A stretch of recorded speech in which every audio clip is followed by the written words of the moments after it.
John Newton என்ற அடிமை வியாபாரி 1748 மார்ச் 10 ஆப்பிரிக்காவிலிருந்து தன்னுடைய அடிமை வியாபார கப்பலில் இங்கிலாந்து தேசத்திற்கு செல்ல பயணத்தை தொடங்கினார். கடலில் அவர் சென்று கொண்டிருந்தபோது எதிர்பாராத கடல் கொந்தளிப்பும் பெரும் காற்றும் வீசத் தொடங்கியது. தப்பி கரை சேருவோம் என்ற நம்பிக்கை பல நாட்கள் அற்றுப்போனது.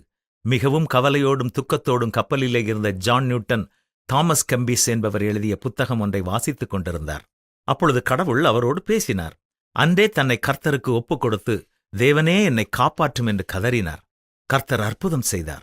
கப்பலோடு கடலுக்குள் மூழ்காமல் தப்பி கரை சேர்ந்தார். அது மட்டும் அற்புதம் அல்ல, ஜான் நியூட்டன் புது சிருஷ்டியாக மாற்றப்பட்டார்.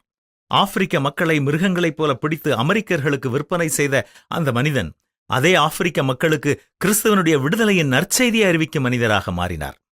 தான் பெற்ற அற்புதத்தைத்தான் அவர் ஒரு பாடலாக எழுதினார். அதுதான் amazing grace how sweet the sound என்ற உலக பிரசித்தி பெற்ற பாடல்.